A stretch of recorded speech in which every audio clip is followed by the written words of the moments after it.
Good evening, everybody. I think enough people have joined for us to start now. So I'm Dr. Fatima Kinza. I'm the Vice President of Activities at GAIMS, and I'm going to be the moderator for tonight's session. I welcome you all to the 6th lecture under NRMCW. And today's lecture is going to be all about systematic review and meta-analysis. And for today's lecture, we have with us a very special guest, Dr. Indrajit Banerjee. So let me go ahead and introduce her to all of you. Dr. Banerjee is a professor in the Department of Pharmacology at Sir Sivasagar Ramgoolam Medical College, Mauritius. He has been passionately involved in the teaching and learning of pharmacology since 2008, with 17 years of teaching experience.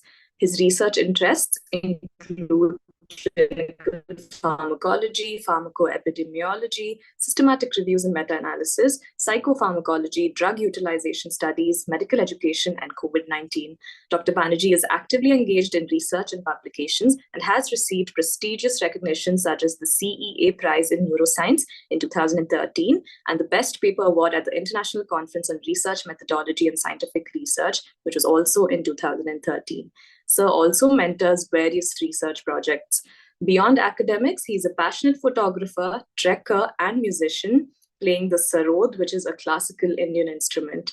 Dr. Banerjee has published 155 research papers in peer-reviewed index journals, authored 7 books, and contributed 4 book chapters. He has presented over 150 research papers at international conferences.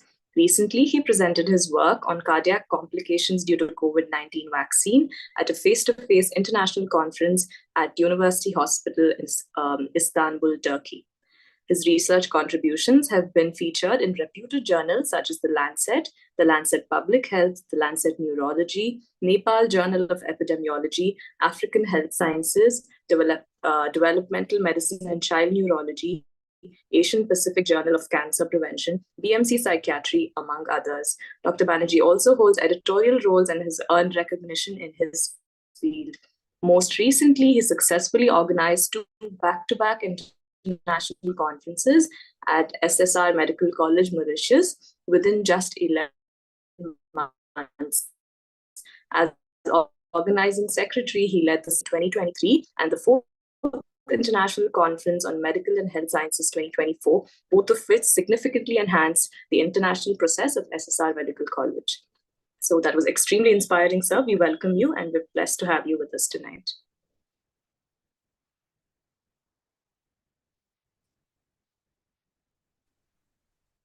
Thank you, Fatima, for that introduction. Can you hear me? Yes, sir, we can hear you. Please go ahead. So can I start with the presentation or should I wait for some time? No, sir, you may proceed. You can start sharing your screen.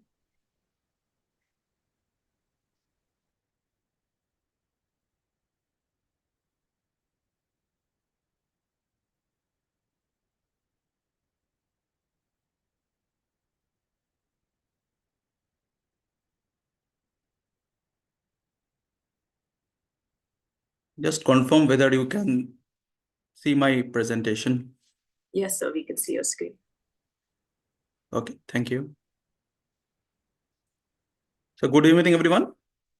So already my introduction has been given. I am Dr. Banerjee. I'm working as a professor at SSR Medical College, Mauritius. So today I will be talking about an important topic, that is about systematic review and meta-analysis.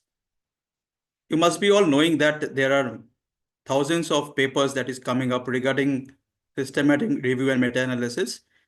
And the target for today's lesson is that you will actually understand the process and able to conduct some of the systematic review and meta-analysis as well. So before I start, may I ask a simple question to all of you? Do you know that why do you do systematic review and meta-analysis? What is the need of doing a meta-analysis? Can anybody please answer to this question? What are your thoughts about it?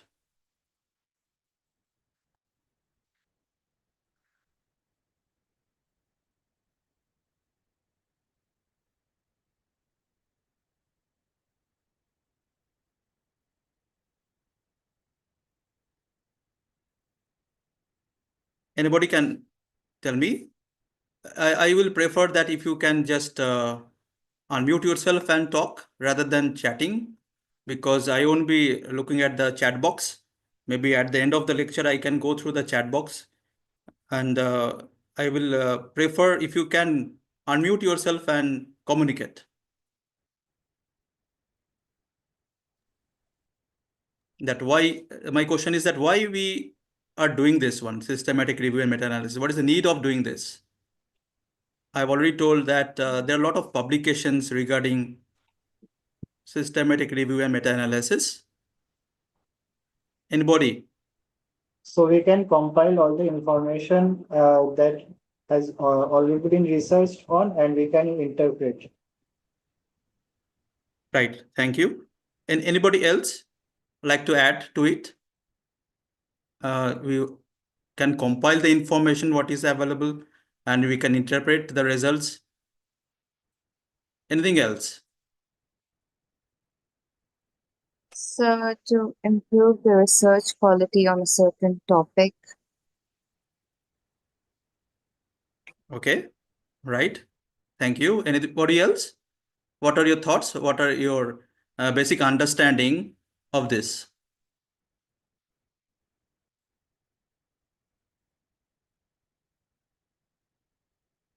Okay, so let me show you. We do systematic review and meta-analysis. Slowly, it will be more clear, and throughout the process, you will understand better.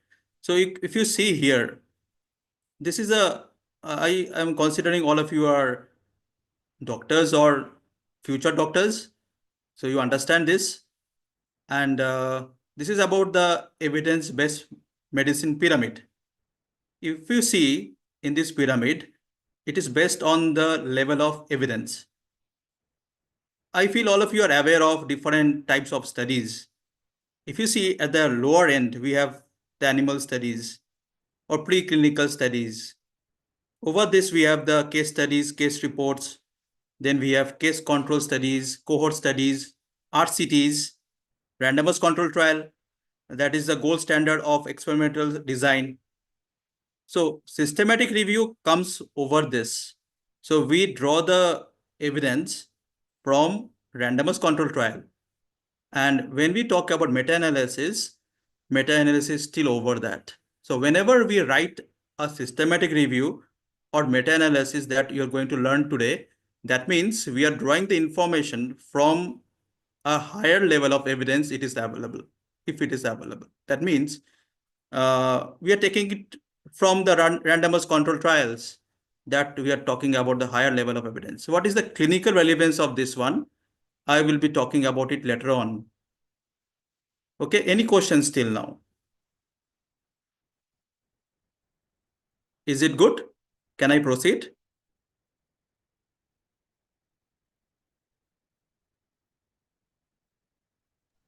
Please proceed, sir. I think it's good.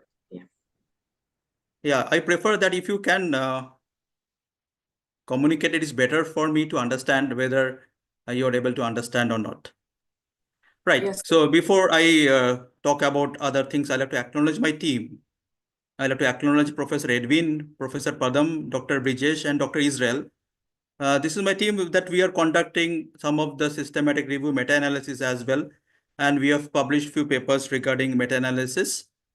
So, and they have helped us to prepare the PPT also. So, Dr. Edwin is working as a professor in Bournemouth University, UK. Dr. Padam is working in the Huddersfield University, UK. Dr. Israel, he is working in WHO and also a Cochrane collaborator for Sweden and Croatia. And Dr. Brijesh, he is working as a senior scientist at Hamad Medical Corporation, Qatar. This is also a WHO collaborating center.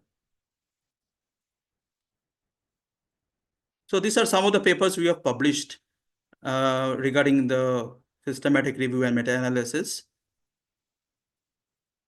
during the COVID time. Right. So to start with the systematic review, you should have some basic understanding of the research methods. As you have seen in the pyramid, that when we do the systematic review, you should know what is a cross-sectional studies, what is the meaning of a cohort study, what is the meaning of randomized control trial, what is done there. Some basic idea you should have. And when you go for meta-analysis, some statistical analysis also is required. So you should have some of the background regarding statistics. And also it is better to have a statistician in your team. In our team, Dr. Brijesh is one of the statistician. So I will be talking about 5 steps of conducting a systematic review. Followed by I will be talking about from systematic review, how we can do a meta-analysis. So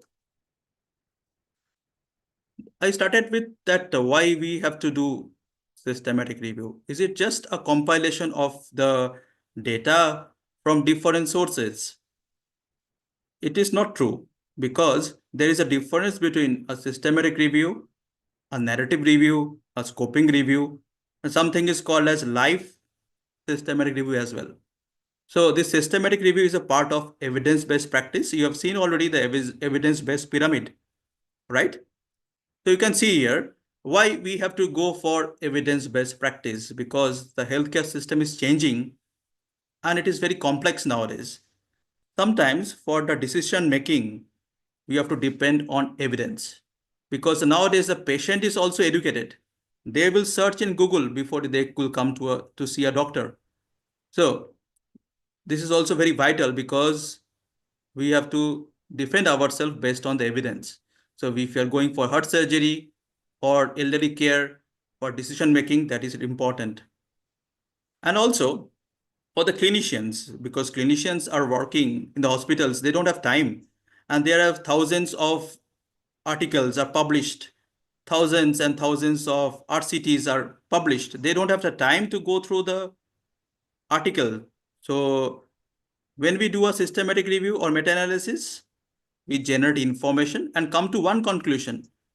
When we do the meta-analysis, we come to the conclusion whether this drug or a newer drug that is developed, that is effective or not effective. That will answer through a meta-analysis. And it is impossible for the researchers to be up to date. So if they will read a systematic review, they get information of thousands of articles at one time. All right.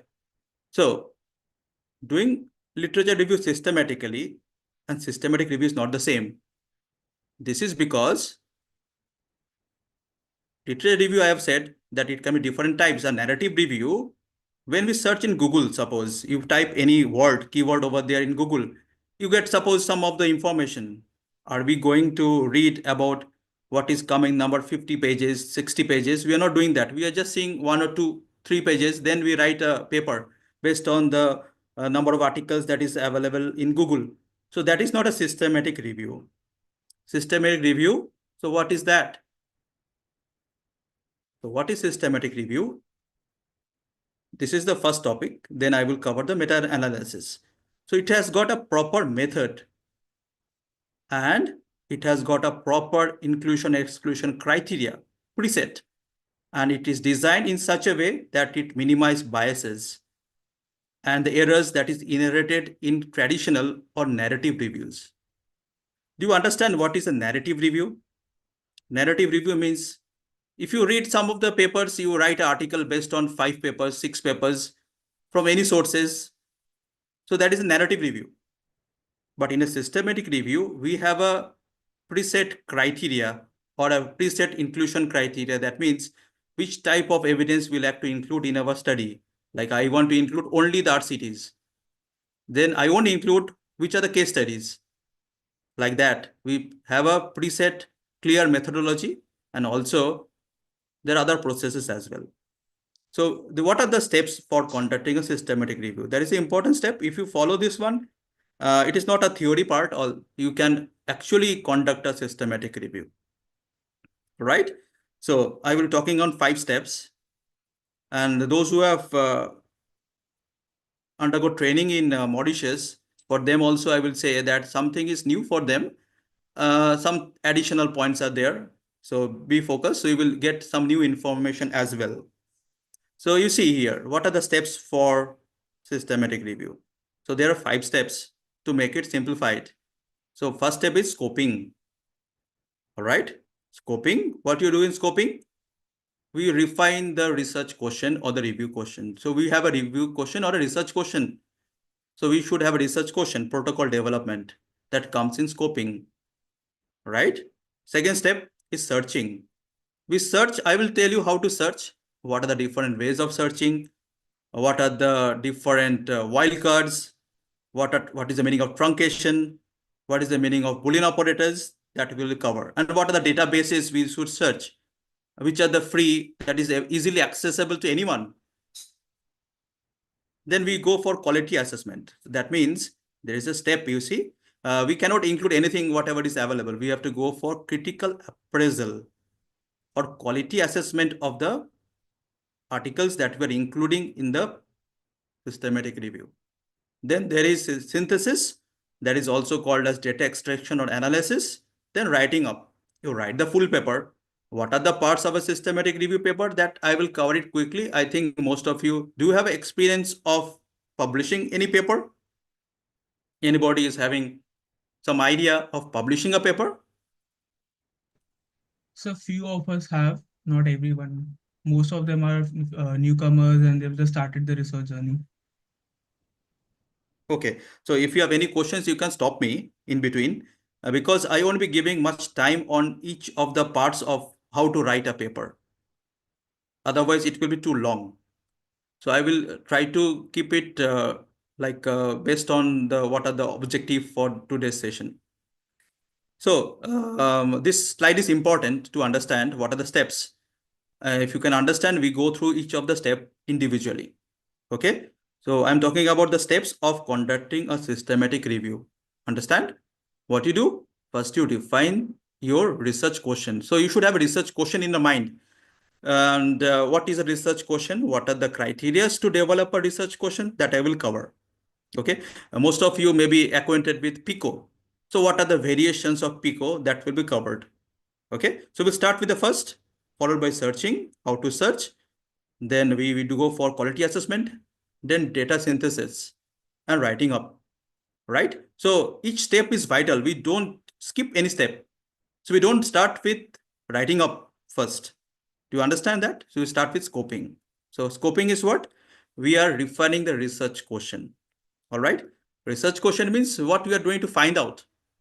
What is the research question? Right. So this is a summary form of the steps. Okay. You can just see, I won't be explaining this one. The same thing more or less, but some difference is there with the 5 key steps, what I've told. So we have define the research question. Then we have development of review protocol. Okay. So I see in my talk, it is given as Prospero. So this protocol, when you develop, we can register it under Prospero. So Prospero is a free site where we can register. It's from UK. So there will be a link that will be shared with you later on. So we can develop a protocol that is a research or review protocol that should be registered if possible with Prospero, but it is not mandatory. So identify the relevant studies. You have to assess the eligibility, data extraction, study assessment, synthesis, knowledge translation. Okay, fine. So we move on to the first step. First step is what? Scoping. What is the meaning of scoping? We have to identify or modify the research question what we have. So what are the criteria we select a research question? So this very first slide for this one is very important. If you cannot remember others, that is not a major issue. But the first slide is very important to understand what are the criteria to select a research question.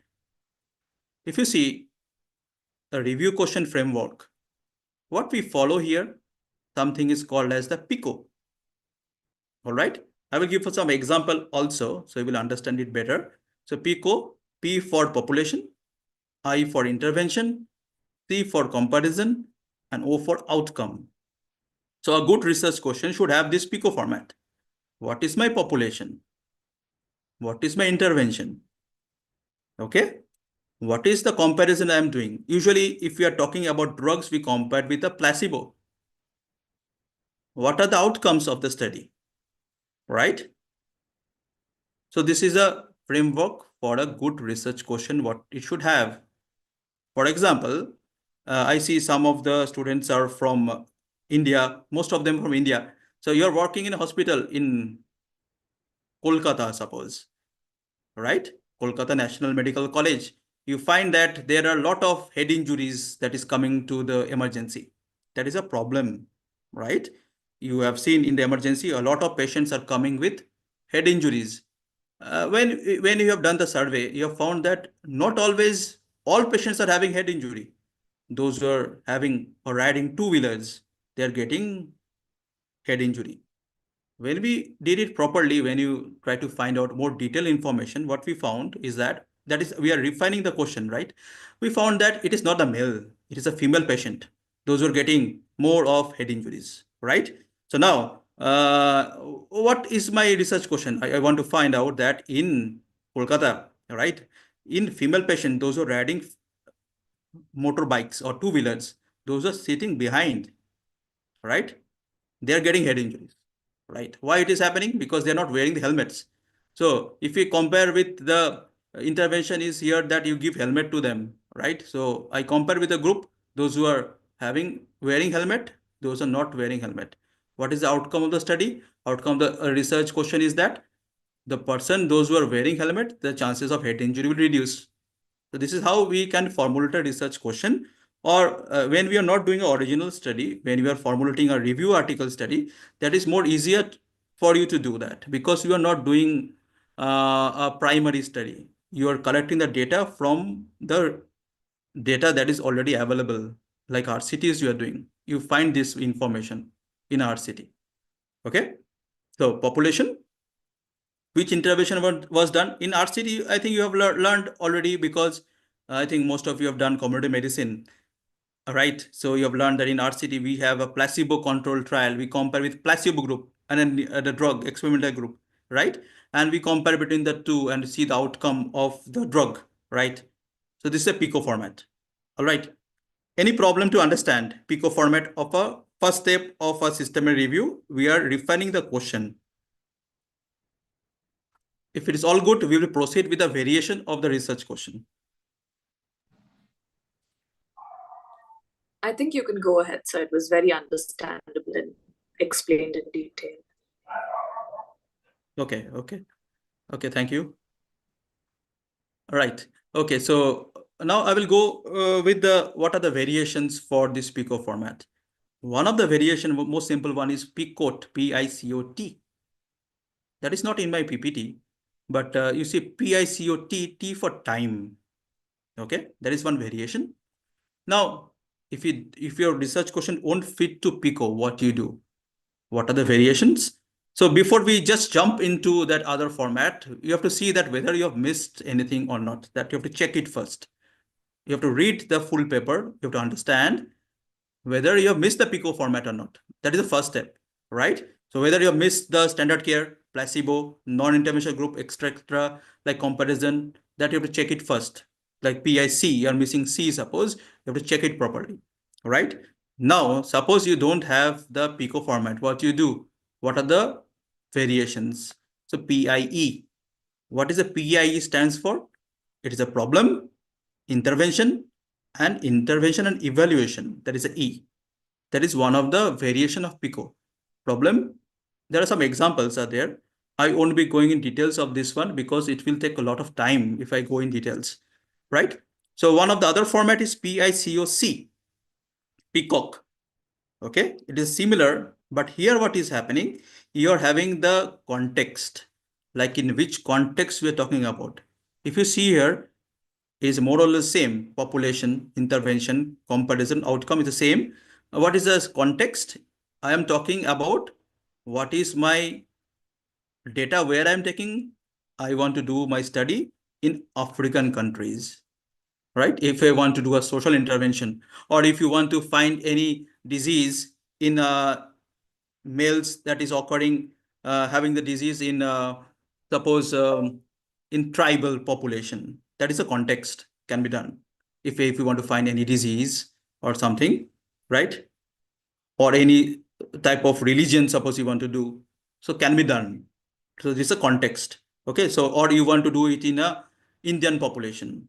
Okay, so I want to do this study in a African countries. So that is a context. There is a variation of peacock.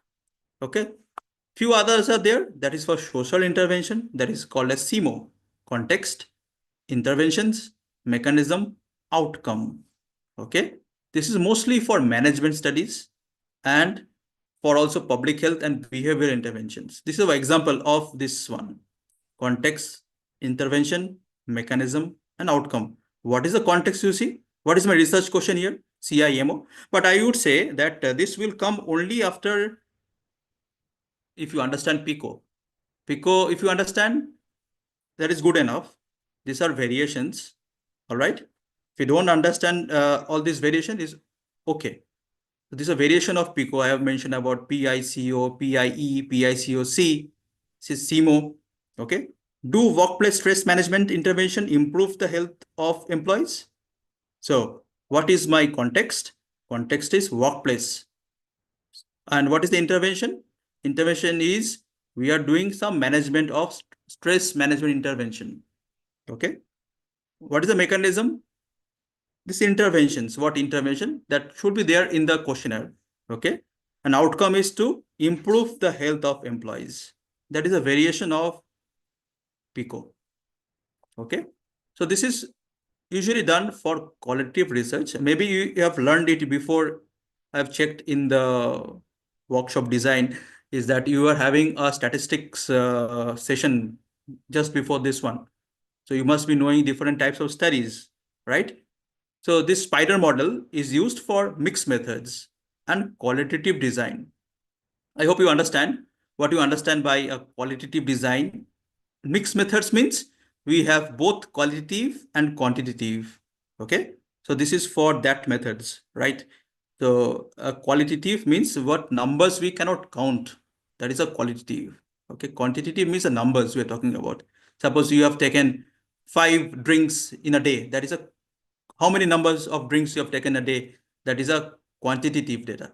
Okay. And if I want to know that how was your feeling after taking the drink, what you do, you have to do a focus group discussion or an interview to find out the reason. That is a qualitative data. You ask someone, how was your feeling, right? That is a qualitative. And mixed method is where we apply both qualitative as well as quantitative. Okay, this is a method to design a research question for mixed method or a qualitative design. So what is that spider model? Sample, phenomena of interest. This is PI, design, evaluation, research type.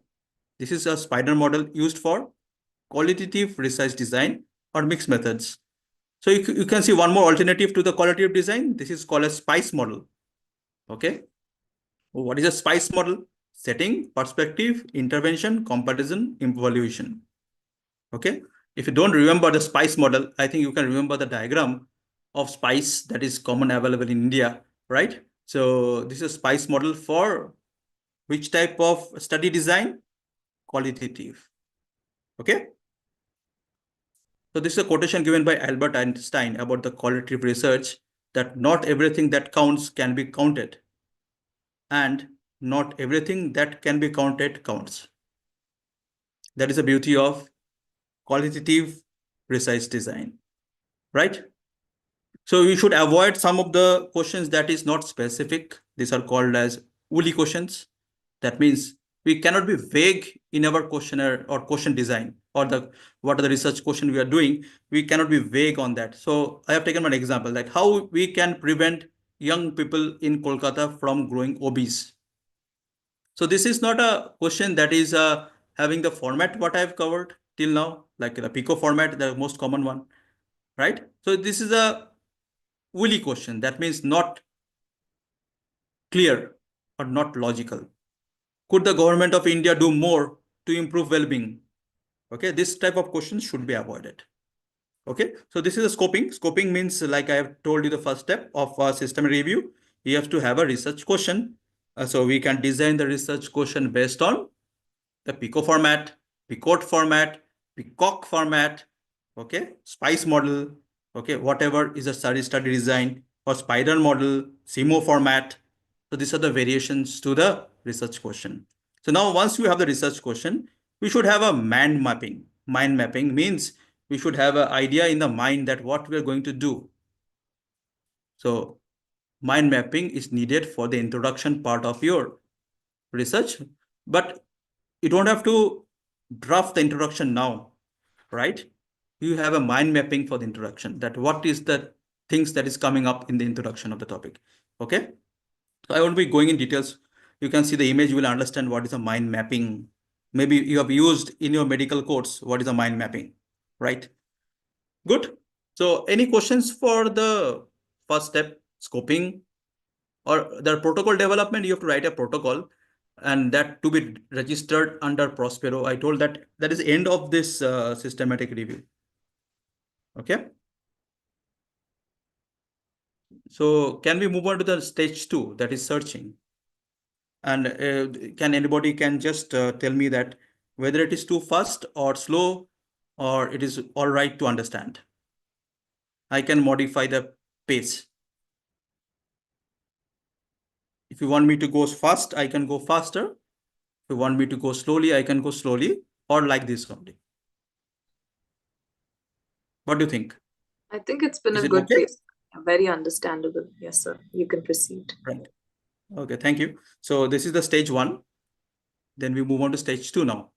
Stage 2, try to focus properly, because this is the most vital part of a systematic review.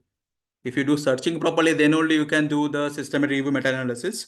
It is the most vital step, searching, right? So here I will talking about what are the databases, where do you search? Do you search only in Google, or where do you search? What are the keywords we use? How to search the keywords, right? Then we talk about the truncations, wildcards. What are these, right? How we can modify. All right. So let us see what is searching. So it will help you to search. Maybe today only you can try with different Boolean operators, different truncations you can try, then you will remember. All right. Okay. So searching, it has got 5 steps. Okay. It's mostly theory, this part. So it is good to have some idea about the stages of searching. Then you can do it better, right? But if you apply it properly, then you can remember more. So stage 1, what is that? It is the initial search of literature. Where do you search? You search in one database. Any one database you search first. Okay. Usually Google is avoided. Don't do it in Google. Try to do it in Google Scholar at least. Okay. Initial search in of the literature. So we do it in a one database. Any one database we do the search, right? Next step is what? We do it in multiple databases. Okay. So we do it in multiple places, not only one. We cannot do it only in Google Scholar. We have to go for PubMed. PubMed is a good database for medical sources. Okay, PubMed. There are others also. I will be talking about that, right? Next step is bibliography search. What is that? We go to the reference and check it from there. Citation searching. Something is called as hand searching. Why we are doing this, I will also tell you that why we have to do it, the search carefully, because whatever literature is available, all literature should have equal opportunity to be included in your systematic review. You cannot miss any, whatever is published. That's why we are doing this one. For example, when we are doing in Google, we are not reading everything, right? So we have every chance to miss the latest information. Okay, when we do the search systematically, we learn that how to do. So every chance is there, we don't miss any of the literature, whatever is there. If you put a study period that I want to include the data up to April 2025. So your search will be up to April. That means you are including the latest studies. Whatever RCTs are included up to April, that will be in your paper. Every chance will be there. Okay. What is the hand searching? Hand searching means like we have done the search in different databases. We have missed something. So we sometimes do it in some reputed journals, right? I think you know the journals. So we search in good journals like BMJ. We can search in New England Journal of Medicine, BMC Medicine. Depends on your type of article. So we search in some of the good journals to find out whether you have missed the articles from there or not. Okay, like Lancet you can do. All right. Next, step 4, verification, that including consultation with experts. Step 5 is documentation. It's very important, so that because it is not done by one person, it is done by a team. If you do in a team, you should have a documentation, because otherwise you miss some literature, because it's not done in one day. It's a long process.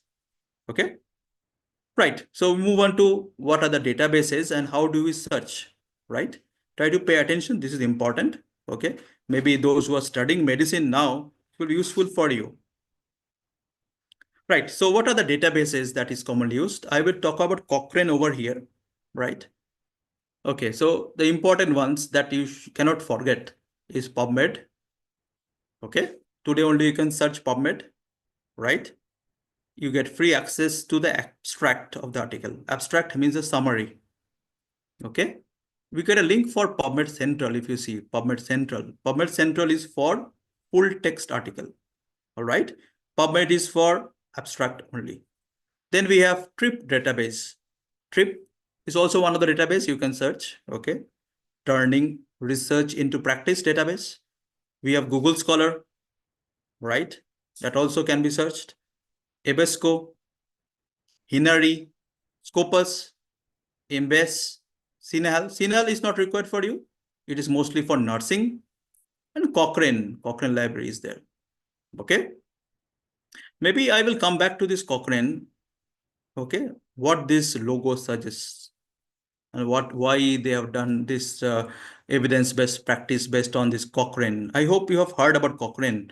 What is this logo suggestive of? Anybody knows that? What is the Cochrane logo? What is this Cochrane stands for? The logo. Anybody knows? We've heard about it, sir, but personally, I'm not aware about the meaning. One of our students is asking if it means a forest plot. Is that right? Mm-hmm. Anybody else? Is there anybody else?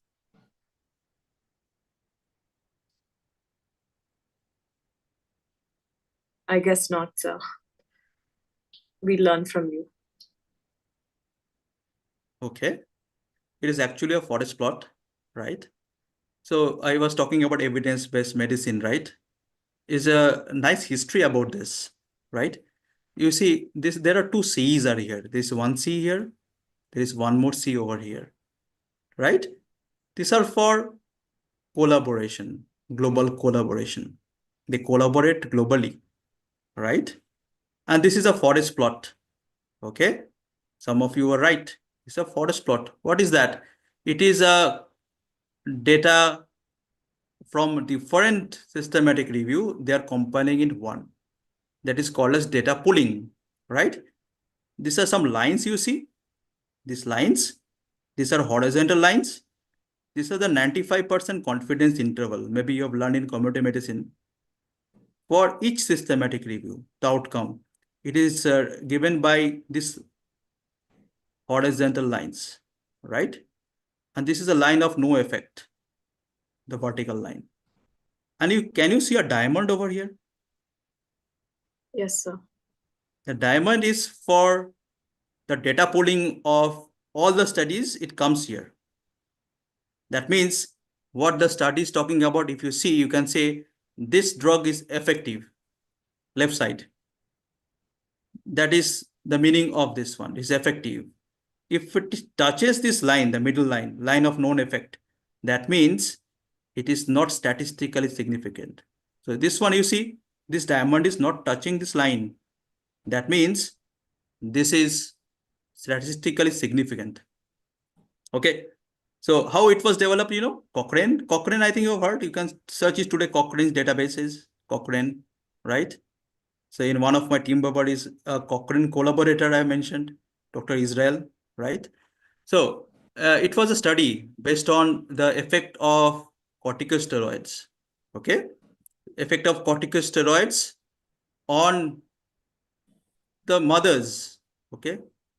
Antenatal drug that was given to mothers, those who are having preterm. It was found that if you give this drug, corticosteroid, to all the mothers, those who are delivering preterm, that will prevent, or it will protect from, it will help in lung maturation actually, for the kids, for the infants, lung maturation.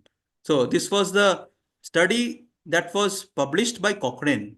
This is the logo is talking about. So what was the finding you see? The clubbing is saying, the data pooling is telling is what? This one. That means corticosteroids should be given. Should be given. That prevents what? Or it will help in lung maturation for preterm infants. So with this evidence, what was proved? Because obstetrician was not having time to read all the randomized control trial. They were not doing, they were learning that there are some evidence regarding RCTs. It is showing that if you give corticosteroid injection, I think you know now, it is given, right? Dexamethasone is given, right? So what was seen that time, because obstetrician were not using, right? Not using because it was not in practice, because they were not learning the literature. When this data or the result was published, is a groundbreaking research, right? I would say this is a live, I've told no, living systematic review. I will come to it later on. Okay. So what was found is that if corticosteroid is given, it can save the life. So when they published that, then the obstetricians started using. Okay, based on evidence they have proved. That is the relevance of systematic review and meta-analysis.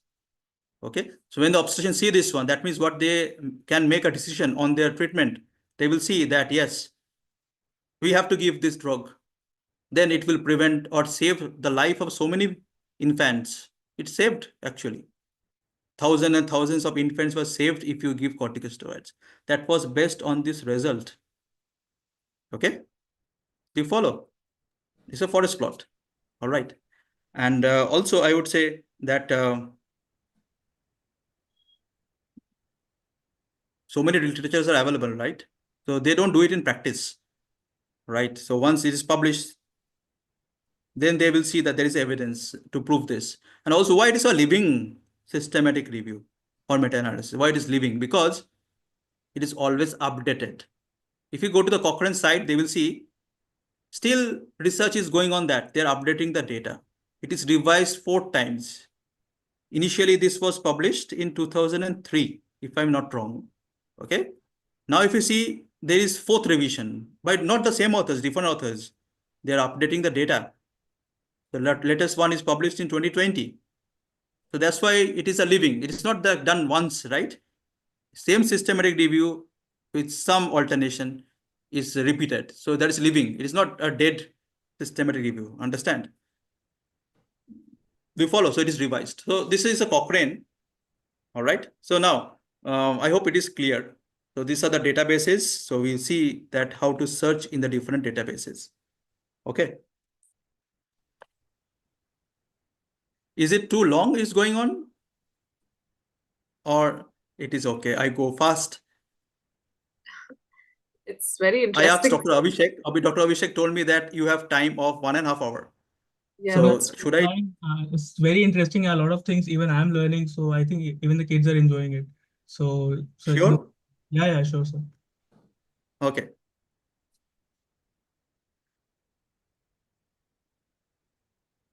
we have people telling us on the chat that they're enjoying what you're teaching us. So Okay. you can keep going. Yeah. So if So we move on to next. So we go to the different search engines and how to search here. I hope you have learned this different databases, right? And we have Science Direct also. You can do in Science Direct, right? Some of them are not free. You require institutional subscription to go through these databases. Okay, PubMed is free, right? Google Scholar is free. Cochrane is free, right? All are not free. Okay. All right. My slide is not moving. Yeah, right. Okay, so how to search in the PubMed? Okay, so in PubMed we use something called as medical subheadings. It's a mesh term. Okay, In PubMed, when you search, we cannot search directly whatever we are thinking, we cannot type that keyword. These are keywords, right? When you search in PubMed. So we use something in PubMed that is called as mesh terms or medical subheadings. Okay. So PubMed, we can do Medline, by Ovid or Cochrane, can directly search. So what keywords we are using here? This is called as the mesh terms. There is a mesh search in PubMed. If you go to PubMed, you can find, and if you go to the PubMed, you'll find mesh search. What is a mesh? Because PubMed won't understand what you're thinking. PubMed will understand mesh terms. Mesh stands for medical subheadings. Okay. Next is Embeds. Embeds is good for pharmaceutical and pharmacology. Embeds. Embeds can be accessed through Ovid. Again, it requires institutional login. If you have the institution subscription, you can go it for free. Otherwise, it's not free, it is paid. CNAL is for nursing. Okay. So what is the keyword for embeds? It is M3. It is not mesh terms, it is for M3. So the keywords that is called for embeds is M3. CNAL headings. Okay. There are others also, right? I won't be going in details. So maybe if you're starting with your systematic review, I would recommend you go for PubMed. Okay. But Scopus is also good. Scopus, we don't use mesh terms. We use something called as index terms. But these are same. Again, for Scopus, you need a login, institutional one, right? If an institution have a login, you can access free. Otherwise, not free. Okay. Which is free? It is the PubMed, Cochrane, Google Scholar. These are free. Okay. Right. So now, how to search in PubMed? This is again important step. Maybe this one I've learned when I was doing post-graduation, not before that. But just try to see, you will understand, not difficult. These are called as Boolean operators. Okay. Boolean operators. All right. What are these Boolean operators? These are the things that database understand. This is a language for the databases. Okay. So there are 3 Boolean operators are there. So we have or, and not. These are 3 Boolean operators. Okay. Good. When I type between the keywords or, that means I am telling the database I need more. Or means more. Or is not less. You see what is here? Or means I'm talking about more. When I type in the database or between 2 mesh terms, I am telling the database I need more information. Okay. That means I am telling that any of your search terms can be present in the result. So do you see now? I have searched in PubMed, BMI and obesity. I am putting in between what? Or. So this can be done through advanced search. If you go to advanced search, you will find this one. Boolean operators, you will find 3. And, or, and more. So when I type or, what I'm telling the database, I need more information. That means, you see, obesity gives 25,000 results. BMI gives 20,000 results. When I put or, it gives 40,000 results. Right? This is common. That's why it is not 45,000. It is 40,000. Okay. So I use or to tell the database I need more information. All right. Then we have and. And should be used properly. And is used to narrow down the search. Okay. What's the meaning of and? Narrow. To reduce. That means all these terms should be present in the article. Do you understand what is this Boolean operators? I am searching in PubMed. I put different mesh terms, right? Then I put the Boolean operators in between so that I can catch the articles. Understand? So I use and to narrow down the search. That means if I put BMI and obesity, it will narrow down the search. It gives less result. Both the terms should be present. So you see here, when I put and, what happens to this result? It will pick up the articles which have India, colon cancer, and diet. So it gives this much information. To narrow down the search, we use and. But I would suggest that don't use and at the beginning because you can miss some articles, right? So or and not. Not is used to exclude some of the key terms. or mesh terms. Not to inhibit or exclude. Okay, so we have 3, and, or, and not. Good. Same thing. Boolean operators, we have and, or, not. And to narrow down the search, or to increase the search, not to exclude some of the keywords. Okay. So now there is exercise for you. So there are 3, A, B, C, right? So survival mortality, this is A, this is B, this is C, right? So anybody can tell me what Boolean operator should be used for A? And. Survival mortality, I want to find this result. What I should use? And. And, yeah. And to reduce. What I need to use this one? I want to catch both survival mortality. To expand the search, I'm telling more. What I should use? Or. B, or. And for this one, what I should use? I want to exclude mortality. I want to take only survival. What I should take? Not.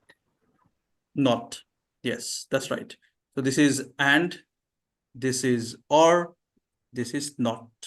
These are called as Boolean operators, right? This is very important. If you use this one in your search, it will be useful for you. Okay, you can understand it better. Okay, right? So move on to the other part now. So maybe those who have followed my lecture in Mauritius, it will be useful for you. Now you see this one. What is this? Truncation and wildcards. Okay, maybe it is a little more complicated. If you don't understand, it's okay. At least I think you have understood the Boolean operators and, or, and not. That is enough to begin with in a PubMed when you do the search. Okay. Try the keywords with and, or, and not. All right. So you see now, what is called as phrase searching? Then we talk about truncation and wildcards. What is phrase searching? We search a phrase, right? It is not only for PubMed. You can search in Google Scholar as well. Phrase like skin cancer. It should be under inverted commas, double quotation. Okay. We can search this phrase. It will catch out the articles. It's called phrase searching. Okay. That can be also be done. Now, what is truncation? All right. Are you with me? Yes, sir. Yes, Okay. sir. Good, good. So we move on to truncation now, right? Now pay attention. If you understand it is good. Otherwise, it will be a little complicated. What is a truncation? Truncation is used to broaden the search. Okay. Broaden the search. We can use something called as truncation, right? So at the end of the root word, this is also sometimes called a stem. Depends on the source you're using. At the end of the root word, we will take it as root word. It is also called stem. Okay. So at the end of root word,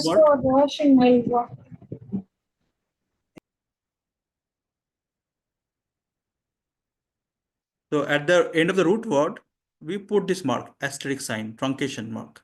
What it will do? Suppose I put child and a root truncation here. At the end, what the database will find?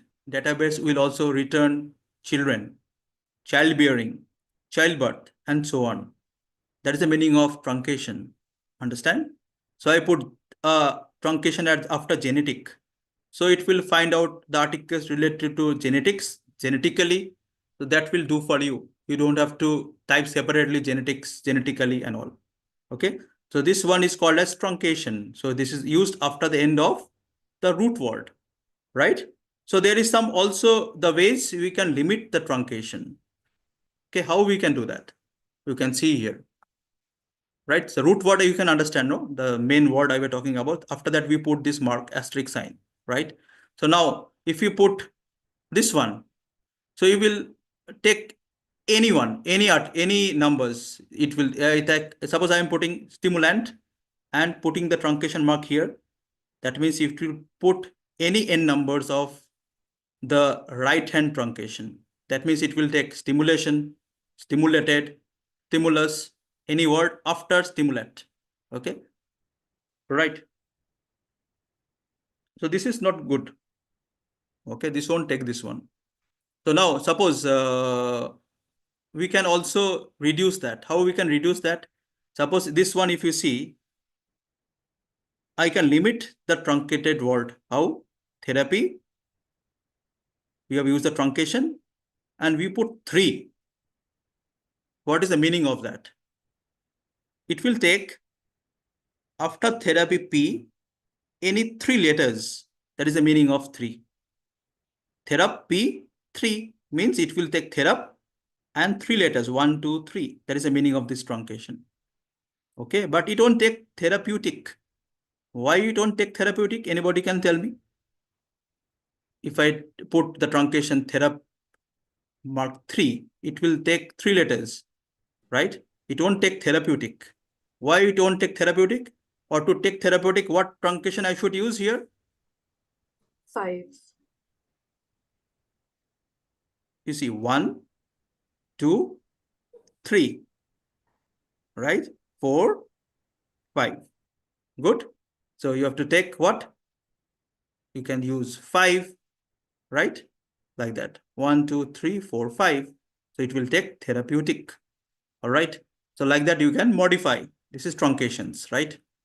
So there is a word of caution because the PubMed takes only 600 first variations. They won't take all variations. Suppose we put 1. So what can happen? Sometimes it can miss some of the important keywords. So you should be careful. Usually I avoid this one, this truncation, because sometimes you miss some relevant keywords. Okay. Suppose you see, if this therapy falls outside 600 variants, it won't come. So usually if I use this one means what? 1 means it will take 1 more letter, therapy, but it won't take the paper because it is falling outside your variations, first 600 variations. Okay. So this is a word of caution regarding truncation. Understand? Next is wildcard. What is wildcard? You know, there are some spelling alternation, British and the US one. So how to catch these words?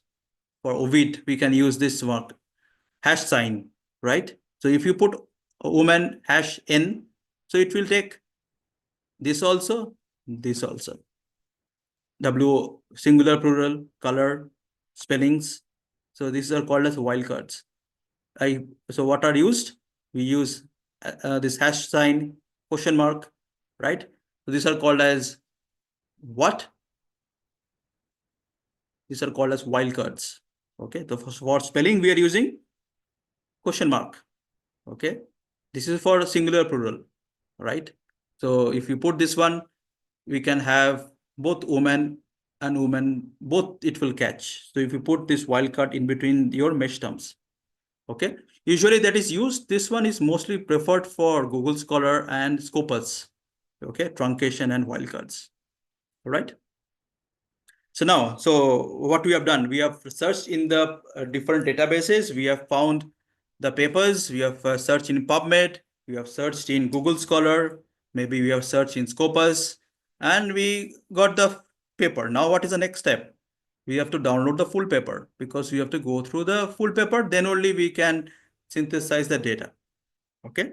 So what you do, suppose after doing all this search also, you will see some of the papers we cannot download it full. It requires some fees. What you do?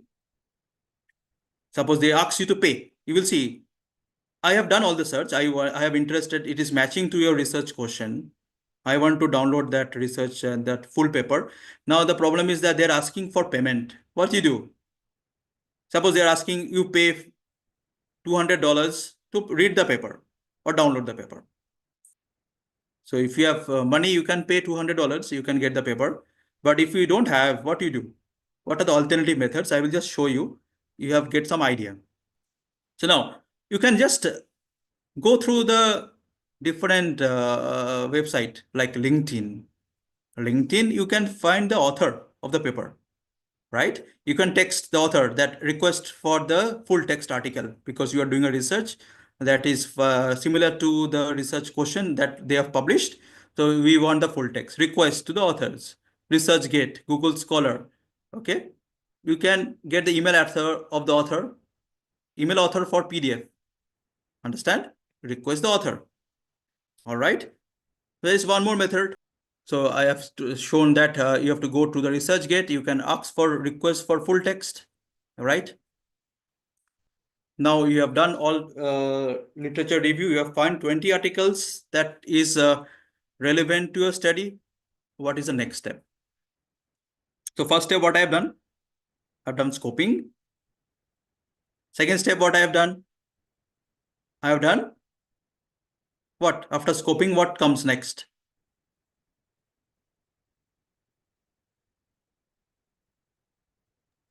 Searching, sir.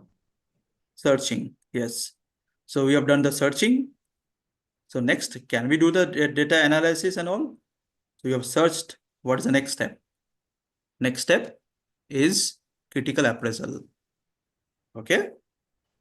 Third step is critical appraisal of the evidence. That means whatever articles we have selected, we have to do the critical appraisal of the article. Okay. Good. Are Yes. you with me or Yes, lost sir. already? Tired? No, not at I all. am tired. I mean, if Okay. you'd like a break, it's okay. I will inform them to take a break. Otherwise, we can go on, sir. So I will just take a break after stage, this one maybe. Okay. Stage 3. Right. So not a long break, only for 2 minutes. Right. Done. So Sure, sir. we have to do the quality assessment now. Okay. The step 3 is quality assessment of the paper. What you have done, full text you have to read, and you have to see that whether the article is good or not. Okay. This is called as quality assessment or critical appraisal. At least you learn the terminology. Critical appraisal of the selected articles, what you have selected. Okay. So I will start with what is this critical appraisal? You have to see that whether the article what you have selected is good or not, right? I will start with this difference. So critical appraisal is to be undertaken by all healthcare professionals, right? It is not to be taken by statistician only or expert researchers only. So it can be done by all healthcare professionals. It is not only to find out faults in a paper. Nitpicking is not for sake of it. Don't do that. Okay, we have to find what are the strengths and weaknesses of the paper. Okay, we don't go for only the result. We have to go for methodology, conduct, and findings of the study.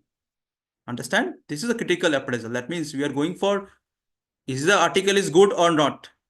If it is not good, there is a risk of bias. We have to reject it. You understand? So suppose I have read 20 articles for my systematic review that is falling based on my research question. But I found that out of 20, 4 systematic review, 4 RCTs or non-RCTs, they have not done it properly. They have not done the randomization properly. There is a problem, sample size problem, right? So there are different checklists for that. I will go through it. What are the checklists? Where you can do that? How it is done? How it is reported? Okay. So in one sentence, what is critical appraisal means? We are checking what are the strengths and weaknesses of the study. Is it good or bad? Whatever I have selected it properly or not. Right. These are important ones. Okay. These are done by professionals. If you know this, you can also do. Okay. So for RCT, if you remember the pyramid, I have told you that for RCTs, for the systematic review, from where we are collecting the data? From RCTs, right? There is a tool for critical appraisal for the RCTs. Okay. What is that called as? Cochrane Risk of Bias Tool 2. Okay. It's Cochrane, developed by Cochrane Risk of Bias Tool. So for critical appraisal of RCTs, we use the tool called as Cochrane Risk of Bias Tool. For non-RCTs, we can use Robbins 1 tool. This is for non-randomized trial. We can use a tool called as Robbins 1 tool. Okay. For cohort study, what we use? Newcastle Ottawa scale, NOS. These are all free. This one is easy to use because it generates plots and diagrams. But Newcastle Ottawa scale, it won't generate. You have to do it manually. Same goes for JBI scale. You have to do it manually. They won't give you like a form that you enter the data and you get a ready-made plot. It is not like that. You have to do or generate by yourself. Okay. So if you are including RCTs, we are using Cochrane Rixov bias tool. For non-RCTs, we are using Robbins 1 tool. For cross-sectional and cohort studies, even case control, we can use Newcastle Ottawa scale. What is the alternative? JBI scale for cohort studies. These are the scales are used for what purpose? These are used for critical appraisal. Okay. So there is a web-based application that is called as Robbins tool. Okay, what is that? When you have done the Rixov bias analysis, you can just upload your Excel file in this Robbins tool. It generates the plots. Okay. So you see how it looks like? This one. This is for what? This is for the Rixov bias. Okay. So we are doing the critical appraisal of the paper. Okay. So we are using the different tool, Rixov bias tool. So it generates this one. It looks like a traffic light. So this is called as traffic light plot. Sometimes you can get red color also. In this study, there is no red color. So this overall Rixov bias is low, some constant. Okay. So there is no red. So this is called as a traffic light plot. Actually, the red is not there in this one. And you can generate like a weight bar diagram. This gives the percentages for Rixov bias. This is for critical appraisal. Okay. So for critical appraisal means we are saying the article is good or not. We have to check for different forms are there. For Cochrane is there, Robbins tool is there, Newcastle tool is there. This is for Cochrane one. All right. Next we have the synthesis. Okay. So can we have a break for 2 minutes only? Yes, sir. Sure. 2 minutes. Okay. Okay, 2 minutes. Yeah. Yeah, so everybody, you can take a 2 minutes break and come back on time.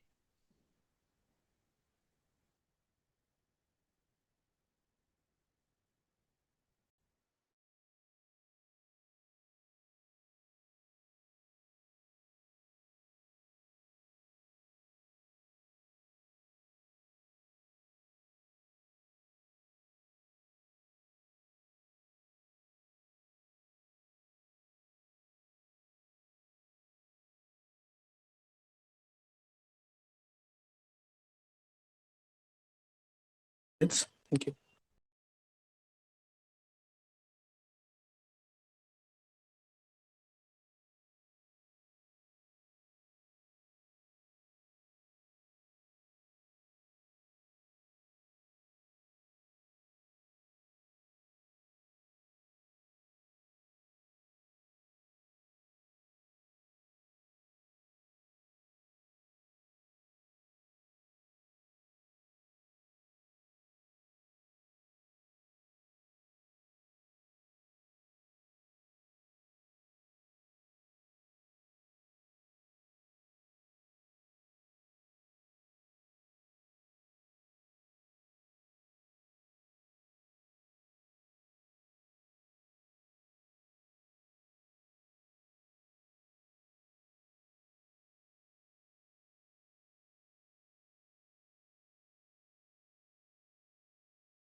Okay, so can I continue? Or is it too much?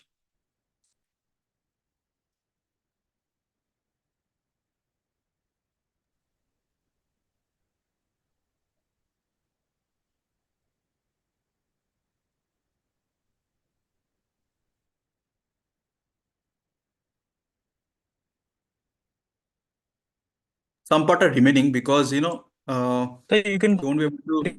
Sorry?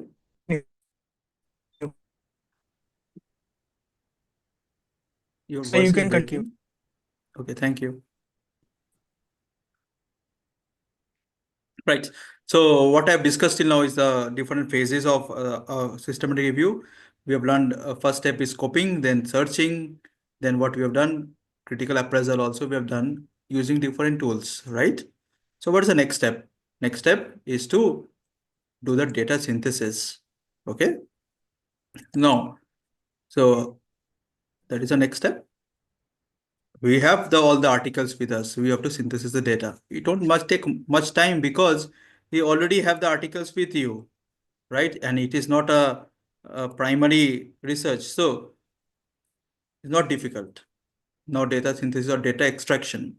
Okay. So we have to summarize the data from each study. Suppose we have selected based on the critical appraisal, based on your research question, we have 6 RCTs that we have selected, right? That are included in your, that should be included in your systematic review. What you do? You summarize all the data in a table form or tabular form. Best thing is to use is a Excel file. Okay. This is an example how we can collect the data. First column, we have the author of the studies. We have the country. We have the duration of study, design, number of patients, control group, inclusion criteria. Again, what was intervention? What was the finding? What was the limitation? What was the outcome? This is for systematic review. Okay. So we are doing the data extraction now in Excel file from different RCTs or NRCTs or cohort studies, whatever is your inclusion criteria. One thing I like to say that if you are having evidence from RCTs, don't take the evidence from case studies, because if you see in the evidence-based pyramid, the case studies comes very down, lower order, right? We don't take evidence from case studies because it comes down. Where I should take the evidence from RCTs. If we don't have the evidence, then we come down. Do you follow? Because my uh, systematic review will have a better evidence if I take it from RCTs, right? That is a gold standard for experimental trials, right? So now next step is what? You have done the data extraction in a tabular form, then you write the systematic review paper. Okay. So how to write the paper? If you have any questions, you can ask me here. I won't cover much details. So it is like a normal paper, right? So you have a title, you have an abstract, it's a summary, you have the background, you have the methodology, the results, discussion, conclusion, references. All right. If you have any questions, you can ask me here. If you are not clear with here, this one, if you know, is good. If you don't know, you can ask me, right? We follow a format. Common format is called as IMRAD formula. IMRAD, I-M-R-A-D. IMRAD means introduction. I, background or introduction, same. M for methodology. R, results, and D, discussion. This is the universal format for any research article or a systematic review. Even it goes true for meta-analysis as well. Same. Do you understand? When you write a meta-analysis, also same thing will be followed. Okay, abstract is a summary. Then we have IMRAD, I-M-R-A-D. Introduction, methodology, results, discussion, conclusion, and references, right? There are different reference citation manager. You can use that, or you can use manually also. Common methods are Vancouver style, adverse style, okay? This is how you write the systematic review. All right. So there are 5 processes, 5 steps I have told you already. I repeat the 5 steps. What you do first, scoping. Second step, you do the searching. Then you do the critical appraisal. Then you do what? After critical appraisal, you do the data collection, data extraction, or data synthesis, followed by you do the write-up. Good. If you follow that, you will be able to conduct a systematic review, right? So now, for systematic review, we follow some guidelines. What is that called as PRISMA guidelines? What is the full form of PRISMA? Preferred Reporting Items for Systematic Review and Meta-Analysis. There is a website for that. If you go to the link, you can find the guidelines here. Okay. So what a proper systematic review should have, right? There's a website for PRISMA, right? If you see any systematic review, it has got a PRISMA flowchart like this. Should be acquainted with this flowchart. Like you will show here that how many databases you have searched. I have searched how many results you got, the numbers. N stands for the number. How many were duplicates if you are searching in different databases? Because suppose you have searched in PubMed, you have searched in Scopus, you have searched in Google Scholar, there can be similar same articles. So you have to remove that article, right? How many records you have screened? How many were assessed for eligibility? Okay. Then how many were excluded with reason? And ultimately, how many were included? This is a common PRISMA flowchart that should be there in a systematic review as well as in meta-analysis. If you read any systematic review paper, you'll find this chart. If you don't use this chart, that means you're not well versed with this process of PRISMA. Okay, this should be there in any systematic review paper. These are not included in narrative review. Do you follow? You have to show that how you have narrowed down your search, what are the papers were included, and what was the level of evidence that should be there. Okay, these are the PRISMA checklist, you see.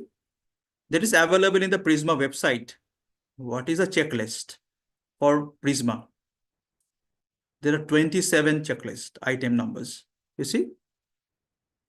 It's the same thing. In different parts, they have given some instructions, introduction, methods, okay, results, discussion, other information. There are 27 items are there for PRISMA guidelines. All right. So you see there are different guidelines for different studies. PRISMA is a common, most common, I should say, not common, most common. For systematic review and meta-analysis, we use a PRISMA guidelines. All right. And we can register our this protocol, that is the first step, in one international database that is free, that is called as Prospero. It is not a peer-reviewed one. Okay, they will give you a number for the registration. Okay, and that is free of cost. They give a unique number for your systematic review. Okay, you can register under Prospero. Good.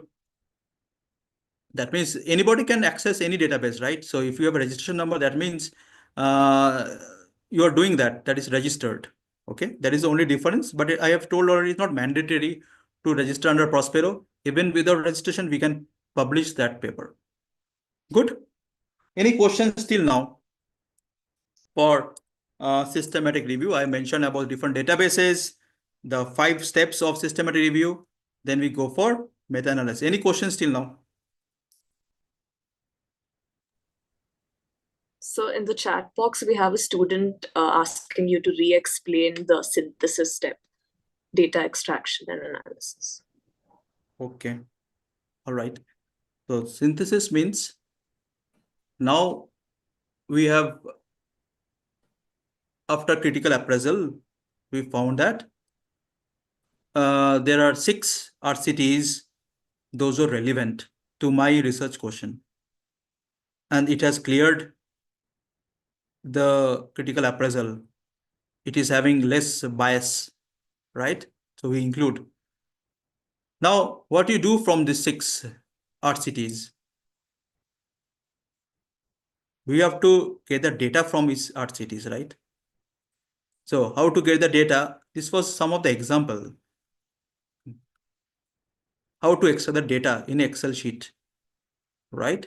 So there are different columns to Excel data. When you read, suppose 5 papers are there, 5 RCTs.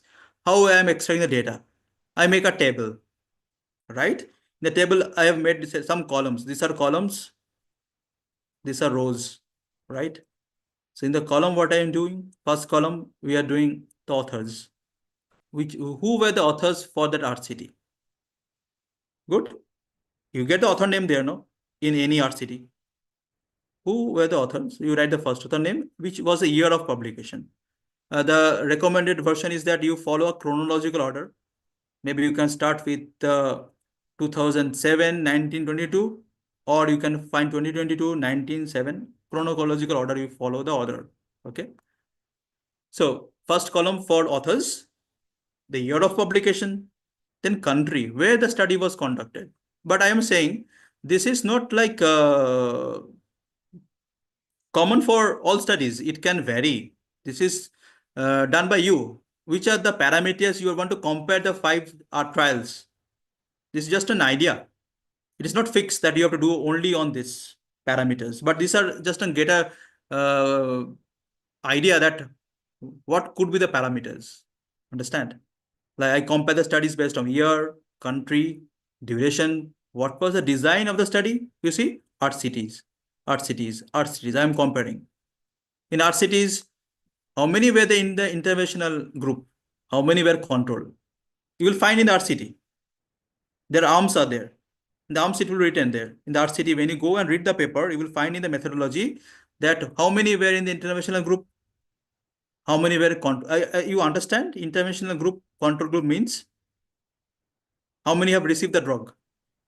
How many were not received? They have received placebo. Then what was the inclusion criteria? I compare among the 5 RCTs. Suppose there are 5 RCTs or 3 RCTs, whatever is your sample. Or there are 10 RCTs or 20 RCTs, whatever I've taken. I'm comparing between different RCTs and taking the data from each paper. In suppose first RCT, how was the sample? What was the inclusion criteria? What was the intervention? What was the finding? What was the limitation? What was the outcome? Outcome among all the 5 RCTs, suppose I've selected. I compare. Any problem till now to understand? I am taking the data from 5 papers. I'm not collecting the data. I'm just reading the 5 papers and getting the data from the 5 papers, what is already available. Any problem?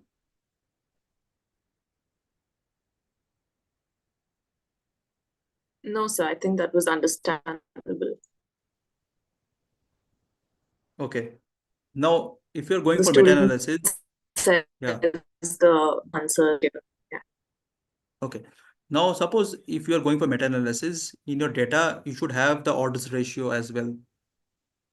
Okay. You will see how many papers are talking about odds ratio. What was the main outcome? It's not mentioned over here. You have to find out what was the odds ratio or what was the relative risk ratio. Okay. That to be found out. What was the main outcome? Yes or no? Is it effective, not effective? Major outcome.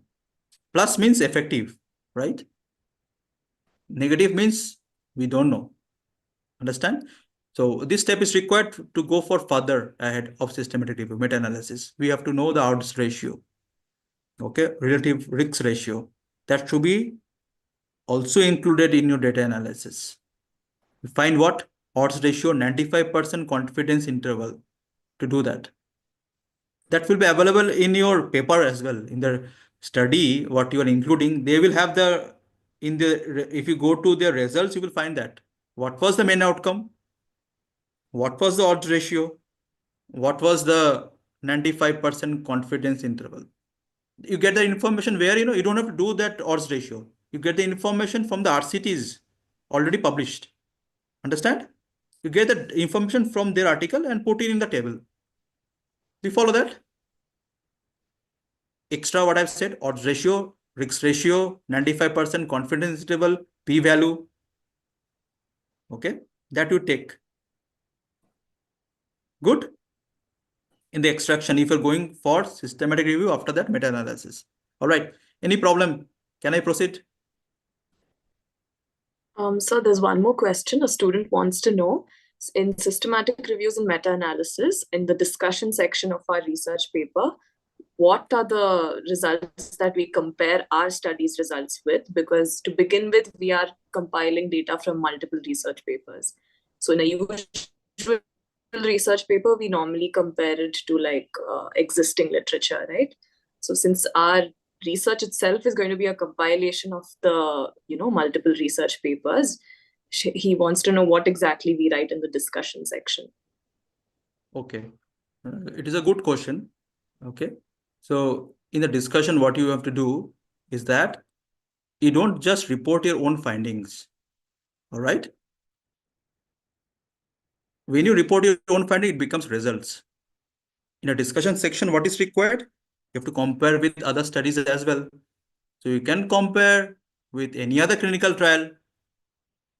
Suppose you have not included in your paper. Understand? Or you can compare with any other studies. Not only that, if you're going for cohort study, suppose you have included cohort study, you can compare with cross section also. There is no problem. Latest data. Suppose a cross-sectional study on a similar topic was published yesterday. You can compare. Suppose you have taken cohort study. You can compare with other types of study as well. That is not a problem. In other places, right? Maybe what was the drawback, how it is different from your findings, and why it is different. That meaning should be there in discussion. Discussion is always, it should be compared with other studies. If you just write your own findings, what you have selected in your result portion, it becomes result. It won't become discussion. Discussion should be compared with other studies. Okay. Latest data, latest theory. Okay.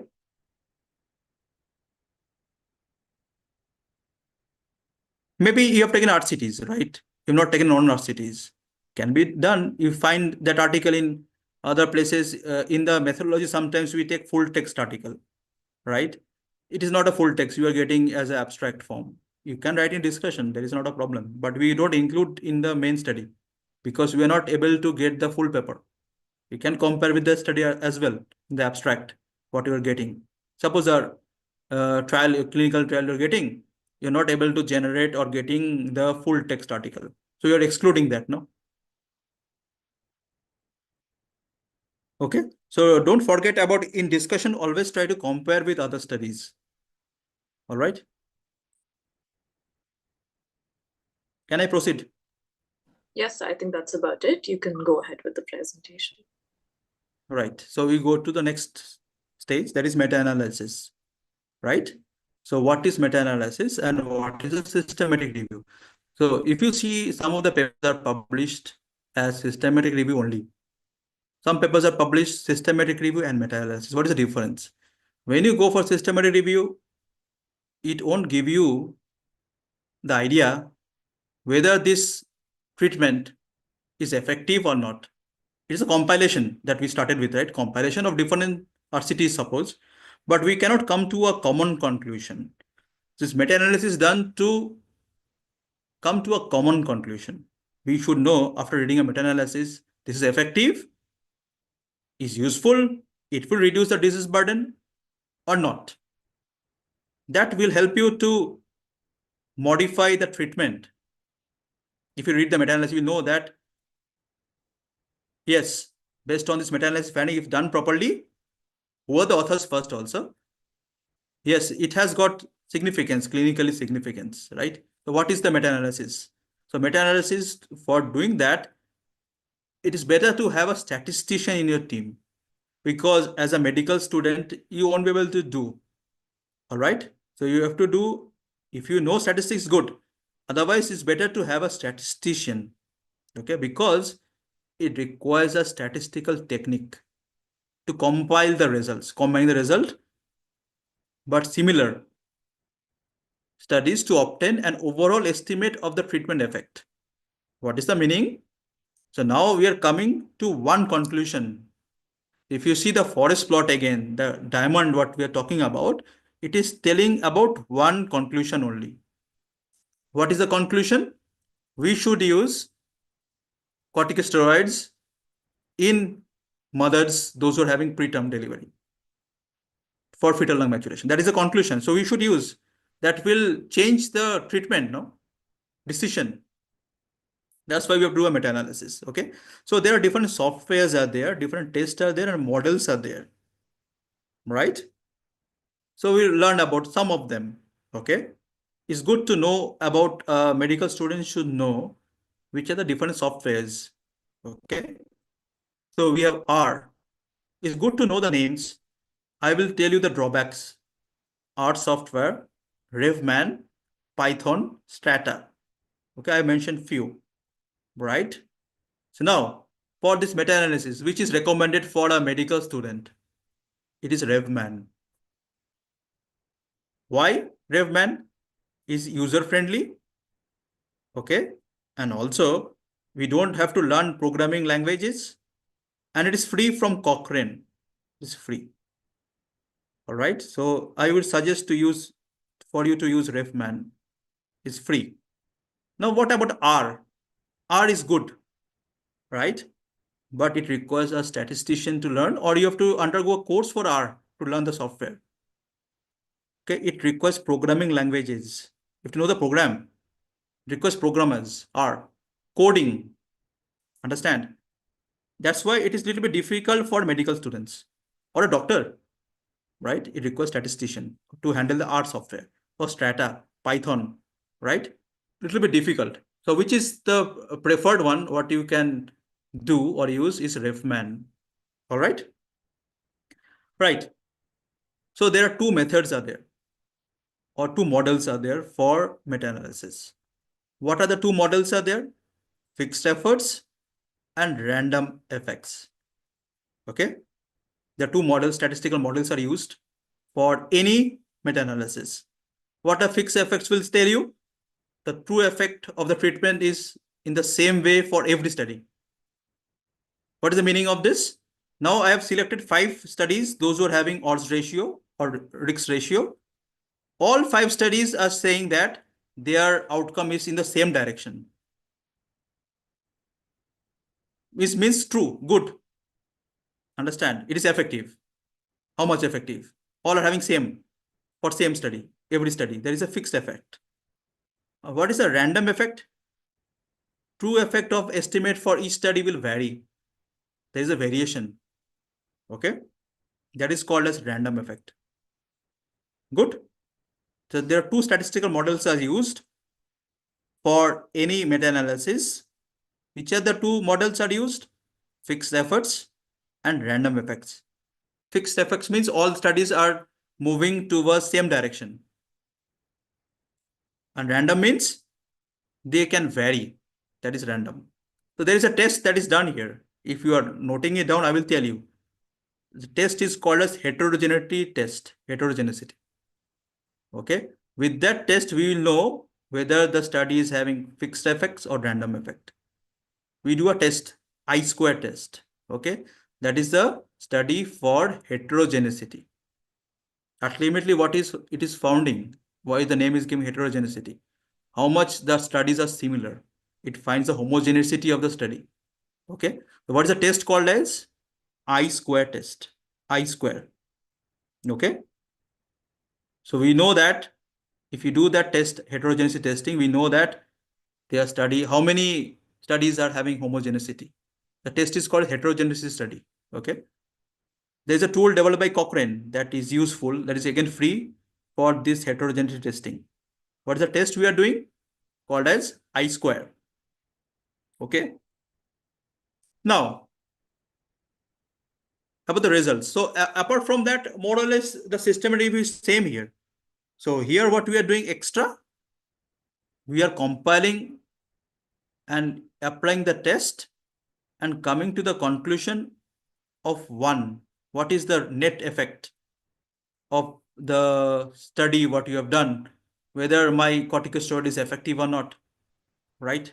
So what you do here, okay?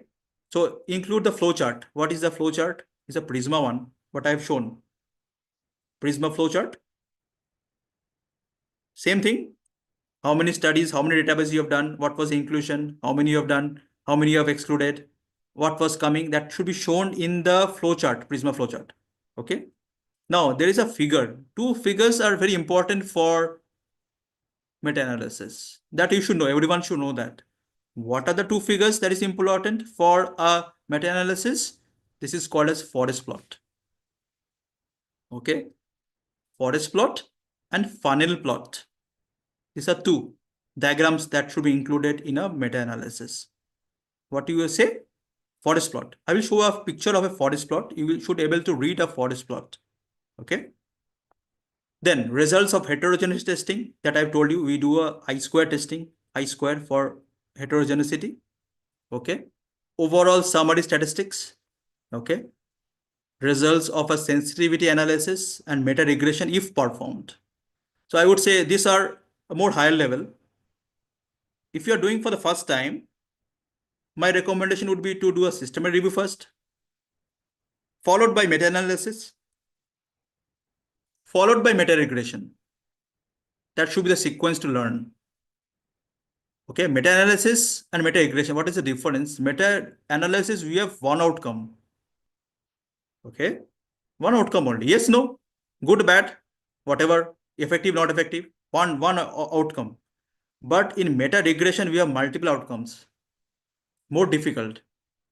Okay, so you have to say why it is happening. What are the other outcomes are there? Multiple outcomes will be there in meta regression, right?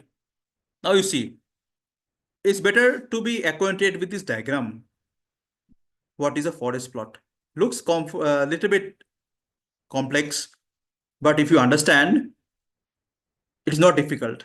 Okay, so forest plot, how it is generated?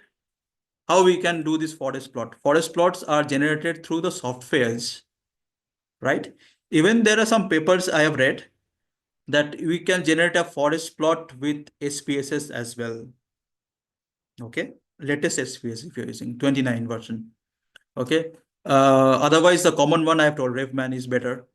It is user friendly. You can understand. So this is a forest plot. Same Cochrane logo. If you see, it is similar.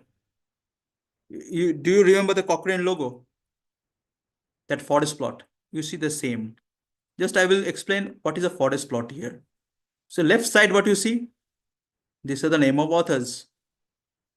See, authors, same like your risks of bias analysis, what I have done in critical appraisal. Authors, right? Now, what you find, I have Excel data based on what I've told. I have to get the information odds ratio or risk ratio, 95% CI, confidence interval. This information you can get from the paper only. You don't have to do. Okay.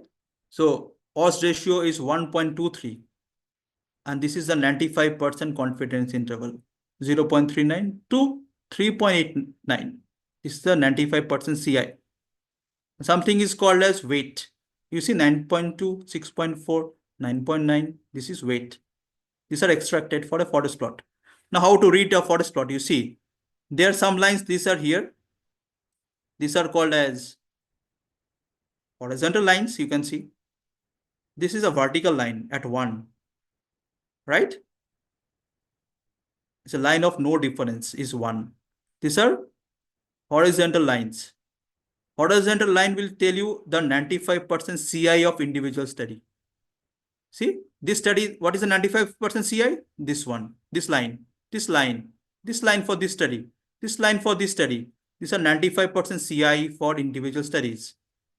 Good. These are horizontal lines. This is a vertical line. 1, line of no difference. Now, you see some boxes here. Can you see the box? This is a weight of the particular study. That means what is the actual odds ratio? 1.23. This is represented by the box. Okay. What is the meaning of weight? Weight means how much valuable is this study? Weight depends on the size of the box. It will tell you how much important is this study. You see the weight here, 10.1. So the box size is also bigger. This is, you see, I would say this one, 4.2. You see the box size is smaller. So the weight is less. Weight is more here. Right? So now, there is a line of no difference I have told you. if this 95% CI will cross this line of no difference, that means it is not significant. I repeat what I've said. If this line is crossing the number 1, that is no difference, that means not significant. Not crossing this middle line or vertical line, that means it is significant. Good. So whichever you see here, these are significant, not crossing the line. You see, it is not crossing the line, not crossing the line, not crossing the line. These are significant. So this is crossing the line, not significant. All right. And what is the data pooling? Ultimately, what you get? A diamond, can you see?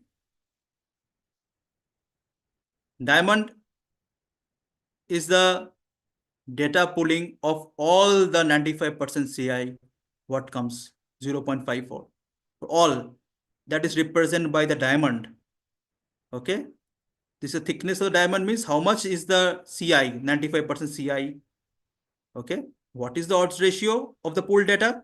0.54. So we get to one result ultimately, 0.54. That is a pooled data for all the systematic review, all the study we have compiled and found that this is the result. Okay. So this is represented by the diamond. Okay. So diamond, I would say, like, one more thing. Diamond is not touching the middle line. See, line of no effect. That means this is statistically significant. So now diamond is touching the line. That means what? It is not significant. So this is a forest plot that should be done by the softwares. I have told you the softwares. Next, what is funnel plot? I have almost completed. So there are two diagrams that is included in meta-analysis. One is the forest plot. One is a funnel plot. Okay. So funnel plot, it looks like a funnel. That's why the name has been given funnel plot. Okay. So why it is used? For systematic review, we have done the different critical appraisal, right? Here for publication bias, we're using funnel plot. Okay. Funnel plot is used to do the publication bias, right? How it is represented? Like a funnel. So I would say it is not a funnel. It looks like an inverted funnel. You see, opposite inverted funnel. You understand what is funnel, I think so, right? So it looks like a funnel. That's why the name has been given funnel plot. How to plot? In the x-axis, we have the risk ratio or odds ratio. Y-axis, we give the standard error for sample size. Standard error is commonly used. Standard error here for sample size. You get a plot like this. Each dot represents the studies included. Okay. This is called a symmetrical. That means less publication bias. It's a good meta-analysis because it is symmetrical. So you see this one. It is not symmetrical. No, there are empty spaces. It will be giving idea of publication bias. All right. So now here you can see the one more diagram. So this is for a symmetrical funnel plot. Maybe it will be something difficult for you. Maybe over a time, it will be more clear for you once you start doing this skewed publication bias. It goes to the one side, you see, not symmetrical. So you can understand it is having publication bias. This is not having publication bias, symmetrical. This is a representative of a funnel plot. For meta-analysis, what is required then? You have to do the more or less same. You have to do the data pooling, and you have to do for the forest plot. That is a must for a meta-analysis and a funnel plot. What you see is a funnel plot. Okay. So this is also a symmetrical funnel plot. You see the funnel here, and it looks symmetrical. So for further reading, you have to go through the Cochrane Handbook for Systematic Review of Intervention. This is a link for the Cochrane Review Handbook that you get more information on this. Okay. And maybe it is not required for medical students. Maybe when you go for post-graduation also, after that also you can read. It is for professionals. All right. You can start now. All right. And there is a free course that is obtained. You can get into PubMed. You will find finding and using health statistics. You can go through it if you want. Free course. Okay. These are my references. Okay. So I will just end with this one. So any system review or meta-analysis you are planning, you should plan. If you fail to plan, you are planning to fail, right? So work in a team, have some deadlines, and go ahead, right? So it is not enough to learn only. You have to apply what you learned. Once you start applying, you will see how much is difficult, and you will learn more once you start doing it, right? So what I have covered today, I have covered different types of the process of system review. 5 steps you should remember: scoping, searching, critical appraisal, right? Then data synthesis, then writing, then we go for meta-analysis, we do the data pooling, we generate 2 plots there, forest plot, and we do the funnel plot, right? And why we are doing the system review? Because we are getting the information for highest level of evidence, that is the target. All right. So thank you very much. And you can get in touch. This is my email address, and you can don't send me WhatsApp. This is my phone number is given. That is my WhatsApp number. But try to send email. Okay. You can find me in ResearchGate also. You can send message over there. Google Scholar also, I'm available. Okay. Thank you. And if you have any questions, you can ask. Thank you for the patient listening, and thank you, Dr. Abhishek and Dr. Fatima. You are still a doctor or you are a student? I've recently graduated, sir. Okay, good. Thank you, Dr. Fatima. Okay, any Thank you, questions you sir. may Thank have? you so much. An incredibly informative and insightful session this was. So we actually also have with us tonight Dr. Lokesh. He's the founding member of GAIMS and also a board member of API, the American Association of Physicians of Indian Origin. So if Dr. Lokesh can take the floor for a couple of minutes just to address the gathering. Good evening, good morning, Dr. Lokesh. I don't know where are Namaste, you. sir. I'm in Namaste. actually in Detroit. How are you? I'm good. Thank you. Excellent, sir. Amazing presentation. I know it's very high-end research. So I really thanks. And I have a question. How we have in order to publish a meta-analysis, we have to have a team of the people. Because we have vision of every medical student should publish something during their medical school. That's what the vision I'm going with. In India, starting every school have their own journal. So for meta-analysis, the only way is we have full-time high-end researchers should be there to lead the team and present the publication, because this is very intense. Right, sir. Yes. In our college over here in SSR Medical College, Mauritius, I have started encouraging the medical students, and they are actually trying to do meta-analysis. They have not done. I am doing it step by step because it is a difficult job for them if we start directly with meta-analysis and systematic review, because Yes, for sir. them everything is new. So I started with them initially with systematic review. Then slowly I am taking them to, like, you have to do that critical appraisal. I'm teaching step by step, like how to go with individual articles, what you have included, you do it properly, the critical appraisal. Followed by maybe this year I'm trying, like we go for meta-analysis. Slowly I'm Yeah. gradually trying to develop a team with students Yes. maybe. But actually it Uh, requires professionals, yeah, a no, you statistician. need. I think a state like I'm looking for the whole India, like a whole country. I'm thinking maybe a team of them would be hired by the government or whichever the college, and the team has to take care of it. And their goal is to publish so many. Because I was one of the resident coming here. He was trained in. There are 2 colleges in Pakistan, Aga Khan and Dow, I think. These kids are amazing because they have team. They're training them. By the time he said, if you have information, I can do a meta-analysis. It's a first year PG. So that means I can see, I mean, the students who are here, 80, all of them can do it, but if essentially give a right structure information. So that's what they have, but they don't have all colleges, only 2. So that's what it is. I mean, what are the words you use? 80% of them new to me today. Because I was in ILCOR. ILCOR, they do system analysis. ILCOR is with AHA and resuscitation science.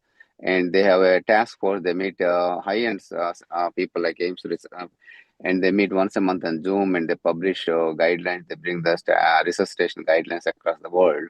and the system analysis, PCOS, and all those words. Few of them I heard, but 80 other words or percent of the words which are new to me, because these are all different things. So we need high end. This will be eye opening, and it will. I have to push policy making wise. Research teams in every state has to be there. Thank you, sir. Really Definitely, yes, appreciate it. you're right, sir. Actually, if we have some good team members from different states of India, we can do it in different places in India as well. And Yes, maybe not only a few, we can publish thousands of system yes, review meta-analysis. Yeah, yes. That's our the goal. number of publication will also increase for individual. We can have Because these are if a medical students also are trained, they can be also be yes. included. Yeah, they should be. Every publication, that's what I requested my colleges. Every publication, if faculty and PG publish, please bring one medical student, put it there. That way, they may contribute a little bit, give some work, then they will be interested. So that way, so I went and presented NMC to do the mandatory rule for every student to publish. So he listened and he said he may be not there long time, but he said he will put in the system. So I keep pursuing that, because that way, now the PGs and faculty has to publish. But students is where they need to publish more, and we need teams of the people. We need a production of the MAGI, and volume is so Definitely, much. yes, We sir. can do that. Yeah. We should try to organize more of Yes. this type of workshop. Maybe in person, it becomes more effective in different places of India. And maybe Oh yeah. from Every there, we state. select a small team in Every each state. of state, or maybe different medical colleges. Then we can have a better numbers and good Yes, it is. quality. Yes, it is like IPL matches. Why not we have a research matches across every college or every state, and be proud of it. That's what we should encourage them. I mean, we'll get there. It's a matter of time. Yeah. Definitely, yes. Yeah, and people like you are so amazing and opening our eyes. And also we should collaborate more, then it becomes better. Yes, yes. That's Because now why I it put becomes easier to collaborate because of this Zoom or online pathways this or helping us. platforms is Yes. very easy. Mm. Yeah. Yes, sir. Thank you, sir. Thank you, sir, for your encouraging words. Yes. Thank you, Dr. Lokesh, for your valuable inputs. It was very nice to have you with us tonight, so thank you. So thank you, Dr. Banerjee. Thank you so much for your time.